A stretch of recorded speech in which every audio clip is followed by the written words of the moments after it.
Damn it.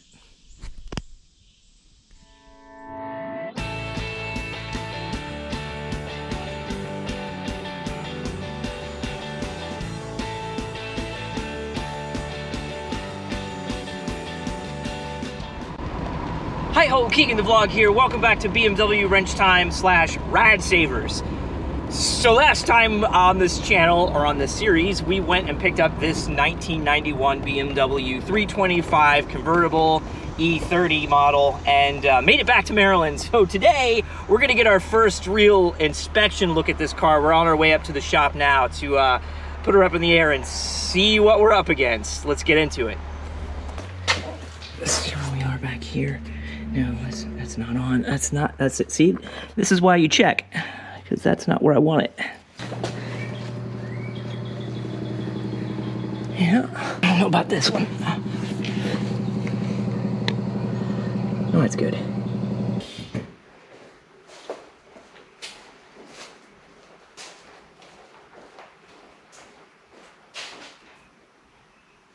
That feels good.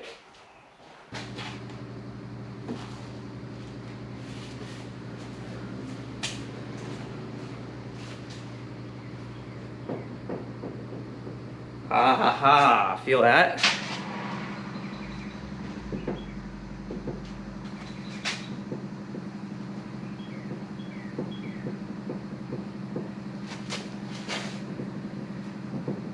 Got some play in that wheel. All right, so far the passenger side front wheel has, I think it's either a tie rod or a ball joint that's loose.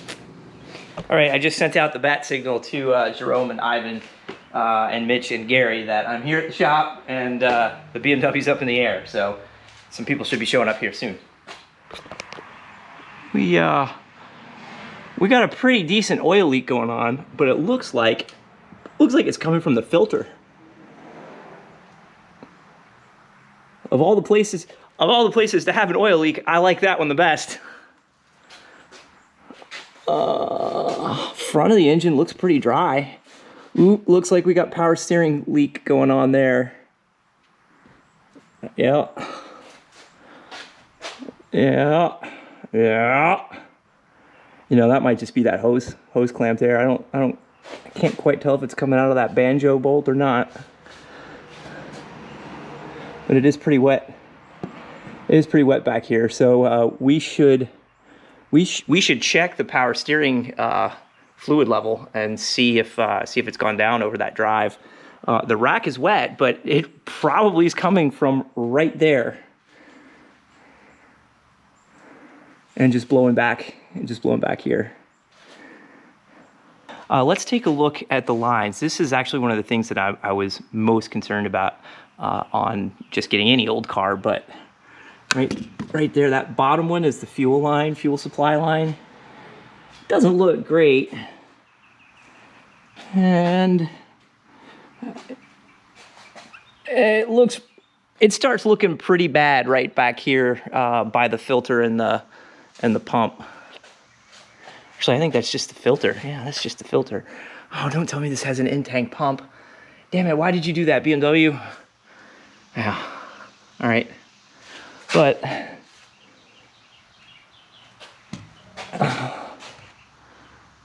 yeah. And the return line, right at the joints, it looks pretty rough. So for safety purposes, if you don't want your car to burn down, you probably want to replace those. The exhaust system looks really good on this car. It must be mostly original. Here is a patch job.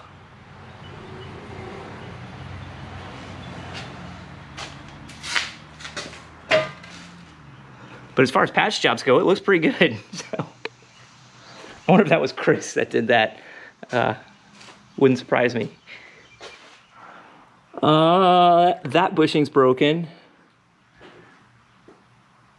That bushing's broken. Yeah, we might just get new arms altogether. New loaded arms here. That doesn't look great, but it doesn't look broken.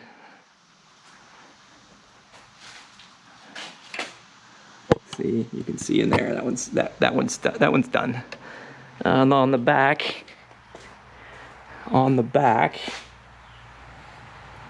really, the mechanical pieces look pretty clean. It could probably use new shocks, but you know, that's not a big deal. The differential is certainly leaking. That mount is shot. I need to be writing this stuff down. Ooh, that rear, well, that might be, that might just be surface rust at this point, but that's the one piece that I've found so far that gives me a little bit of pause driving it in that shape right there. I don't want that to break. But it looks like the rest of it looks pretty good. May be able to take this off, take it up to Chesapeake, have it blasted, and paint it.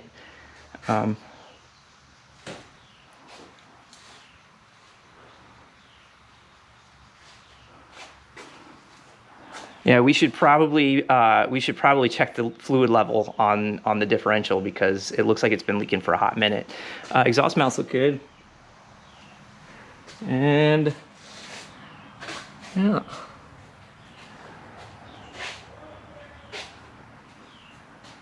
And let's start looking at some of this rust on here. So both rear fenders at the bottom, rocker at the bottom, rocker at the front. These are the jack points, by the way.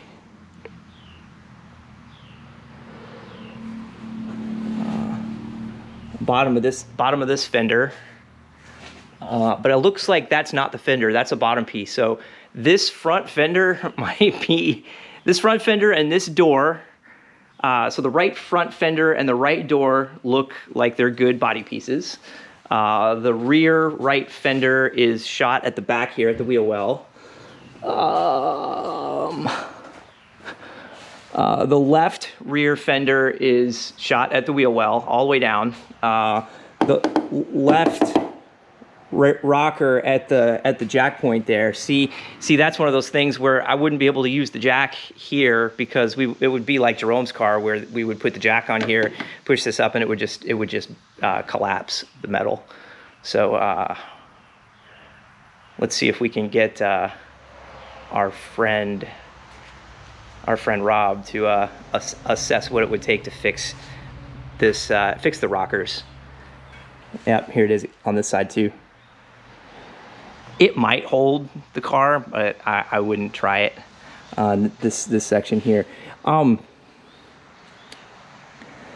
place where these cars typically have rust problems is on the inner fender and the wheel well on the front, and it looks like the well, right there. Looks like we have the start of it right there. But the undercoating here did its job. I think we're solid up here at the wheel wells, which is great. Yeah. Just right down at the corner.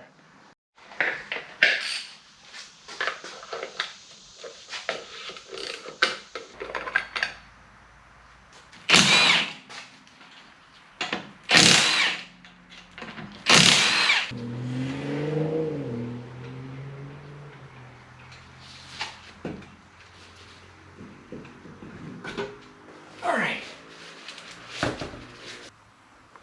Plenty of brake pad left. Definitely looks like the rotors have been turned, and that's the last time these rotors are gonna ever be turned. That's done. But it doesn't look like an imminent brake job is necessary, at least not on that side. Uh-oh, it's right. What are you uh-ohing on? This is a 1991 E30. Two-door.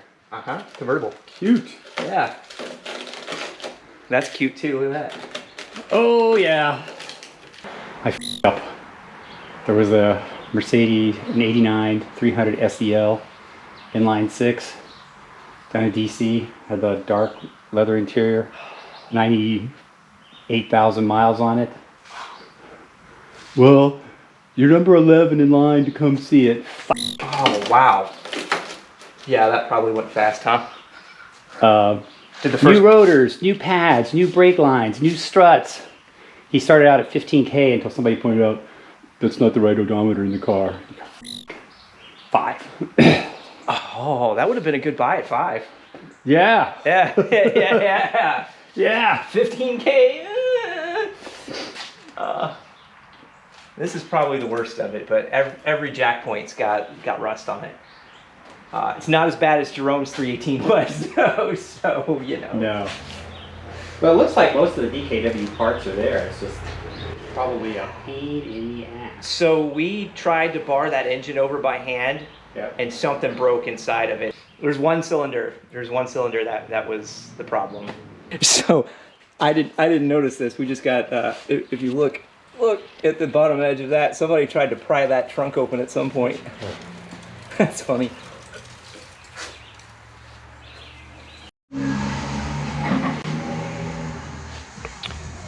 All right, not a bad list so far. So show you what we found out. The problem with that play in the right front wheel looks like it's the inner tie rod.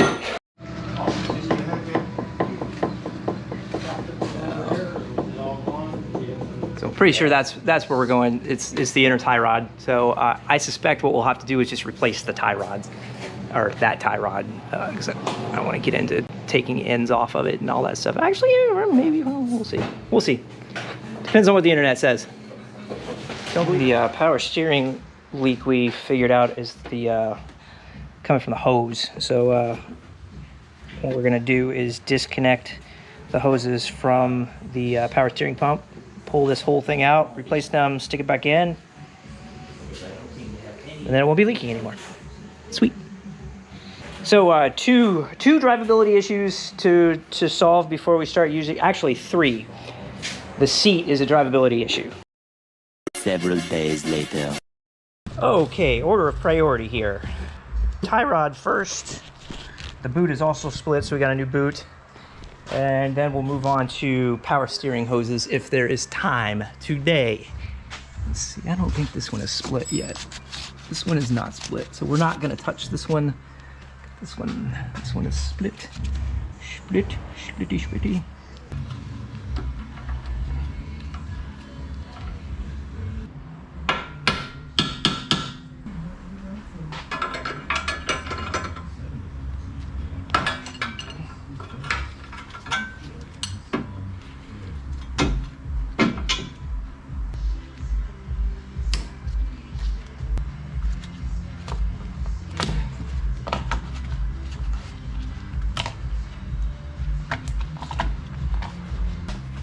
See, that's gotta get bent back over. Looks like this has been done before. That lock washer has been used before. It's gonna get used again because I don't have another one. So there's a special tool that they make for this, but I don't have it, obviously. This should work. I might have a wrench that big.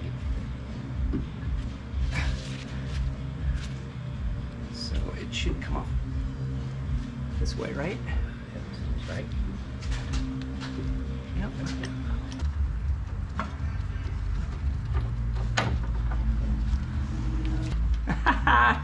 This is not the right part. This is not the right washer to go on there. There's supposed to be, the washer has a tab on it that's supposed to lock in place. So this lock washer isn't doing anything. Okay, this one's a little bit interesting. It does not have the provisions for a bellows like the other one did.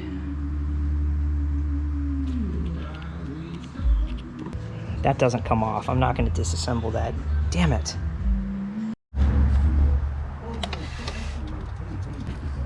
That's 16 3/16. I don't believe this comes apart. This looks like it's crimped on. So what I'm actually going to end up doing here is I'm gonna have to split this with an X-Acto knife and put it around the new one, because that's the only way I can think of to make it work. Don't get the cheap ones.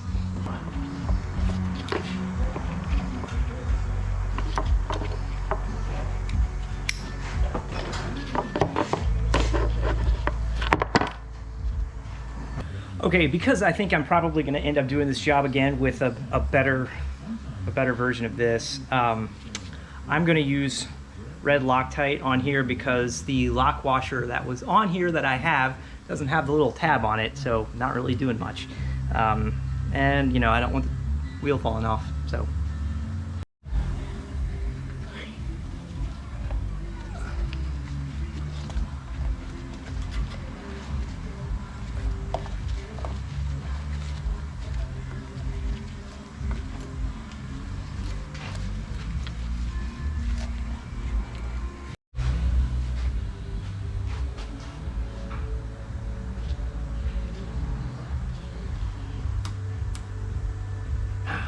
Yeah. Okay, new tie rod installed. Check out that beauty.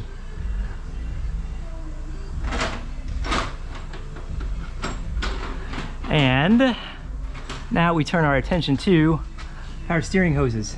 So we've got this one down here. It's definitely going to be the hardest one to get to. So we're going to start with that one. And then right there on the side of the pump, right there.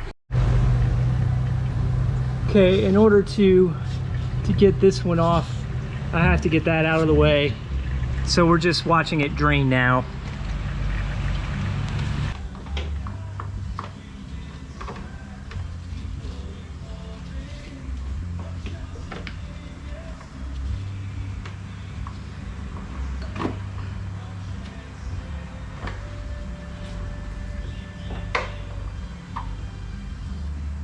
Yeehaw! Whew. Nasty.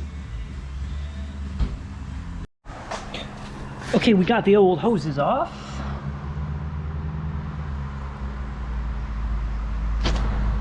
All the old hoses off. I'm gonna grab this little guy here.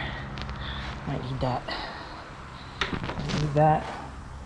Here are the new ones.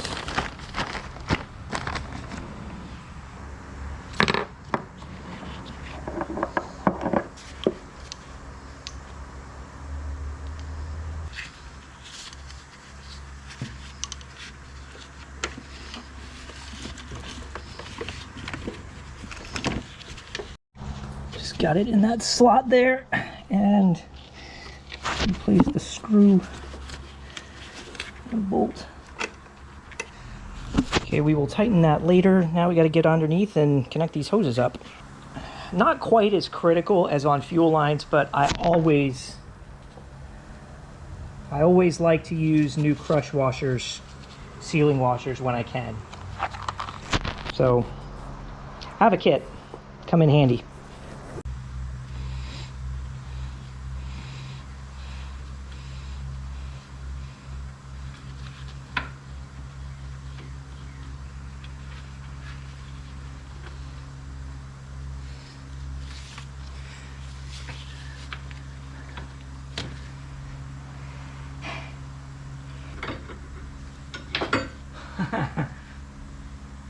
Might be better just to drop the frame. All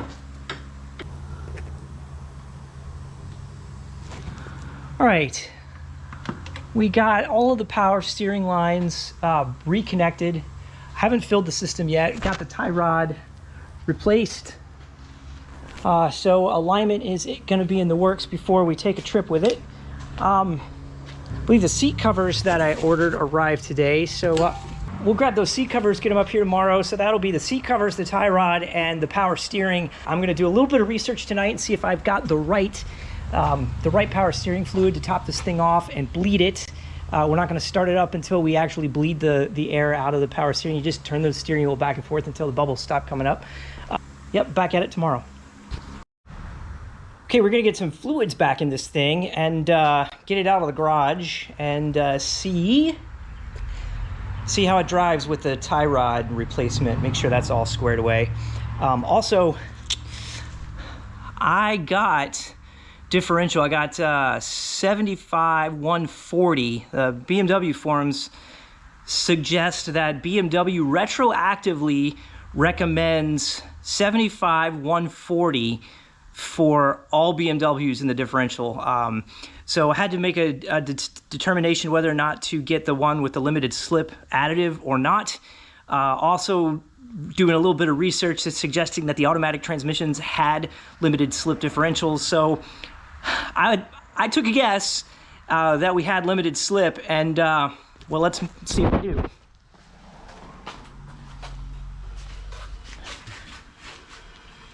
It appears that we do. Sweet. Also, determining what kind of fluid to put into the power steering system. The cap says ATF only, so you can read that. ATF only. On the forums, it doesn't tell you what kind of ATF. I'm using the Dexron compatible, Dexron 3 compatible. I think the original spec was 2. You don't get 2 anymore. 3 is the oldest compatible that you can get.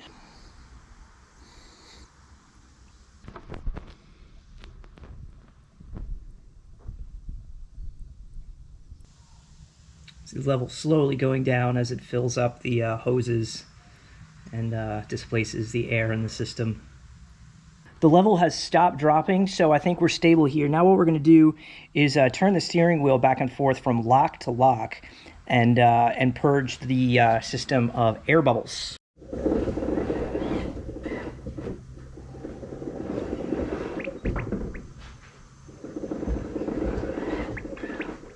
Steering wheel back and forth, trying to get the air out of the lines, and just checking for leaks down here at all the fittings.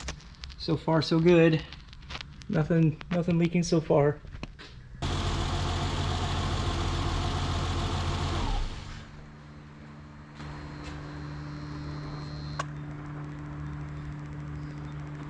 have no idea what it is. It's like a 1948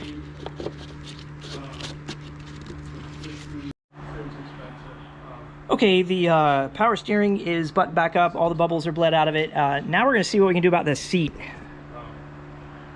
See if these El Cheapo covers I got from Amazon fit. Change the interior of your vehicle in minutes. Yeah. Protection against stain, fading, and dirt. Cover up torn seats. That's the one we're going after. Yeah. Yeah. All right. As dumb as this looks, it's way better than it was.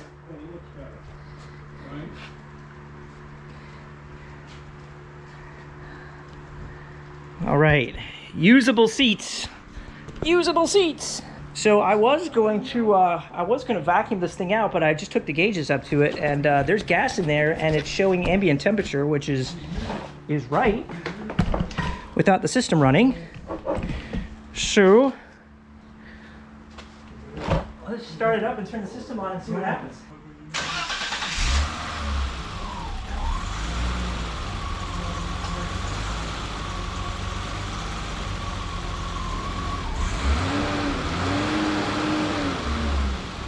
That's cold air. Look at that. Oh. Okay, air conditioner works. Really? Yeah. Hot damn. Right? Hot damn, that's worth the price of the car right there. Right there, yeah. All right, let's change the differential oil.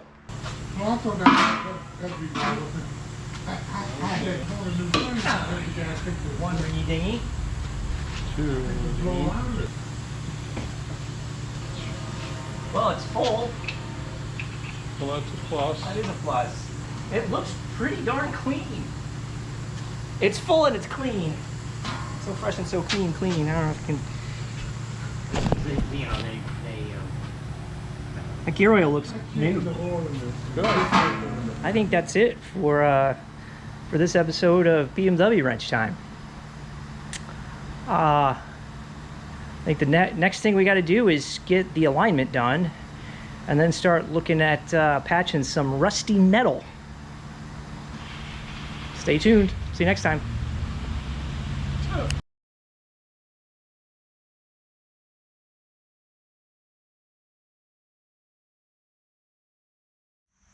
Oh.